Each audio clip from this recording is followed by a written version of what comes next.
They sold their soul for Deshaun Watson. Not a surprise. If there was going to be a team to do it, it would be the Browns, because they're the Browns. All over him now that he doesn't even want to play. They should be all over him. It's an embarrassment. This guy's not playing. They paid him $230 million guaranteed, and he's just saying, "I can't play." And no one can understand what's going on with me. Just you have to understand, I'm not playing. And anyone that is critical, you're an idiot, not me. And from what I read, what I've read today, it's like his big comeback is, as if I would work my ass off to come back for 2 years. Like, I've worked for 2 years to come back, and what, now I don't want to play? That's ridiculous. Right. It's like, dude, so what, you arms? Like, you got dead arm, or what the hell is it? Well, exactly. And his argument is, like, well, I don't want to hurt the team. It's like, dude, have you seen who they have? P.J. Walker's their quarterback without you. If you're at 70%, you still got to play. 1,000%. You have to play. That's like, and it's funny, but as this conversation has grown, I think about it. I remember being a rookie, and everyone loves a dog, Russ, about a lot of things. But there's one thing I don't think anyone in Seattle will question in his early years. Again, I'm a stupid rookie since 2013. We're on the road in Houston, and we're playing terrible offensively.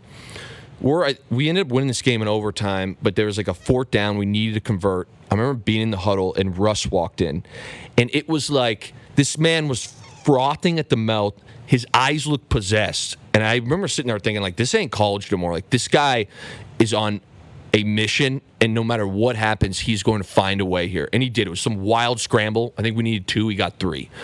And you cannot tell me now that with this kind of, nonsense, that if Cleveland gets down to week 17 or game 17, week 18, and they need a win, and he steps in there and fourth down, the offensive line, the wideouts, the running backs are all going to have that same feeling when I'm looking at Russ being like, I don't know what's about to happen here, but he's about to find a way. Like, it's just it's the opposite of a competitor right now. And the even stranger thing is all the hidden games. Like, if you can't throw the ball or it's that bad, your shoulder, come out and say it. Be like, hey, I can't throw. Like, I understand I've been cleared, it can't get worse, but my throwing is really off right now, and it'll hurt the team. But instead, it's like this weird cone of secrecy. It's like he's not doing that position any favors, because guys are obviously trying to get more money, more guaranteed money. And this is the guy that got his whole contract guaranteed. Now teams are going to look at that and say, I don't want that nonsense happening over here. They're going to hold the leverage now in that position. Right. Well, I mean, we'll see, because Danny Dimes got $40 million. You know what I mean? Like, guys there's are still going to be guys getting a lot of money. Quarterbacks are always going to make a ton of money. They're always going to make money. They deserve to make money based on the prominence of the position.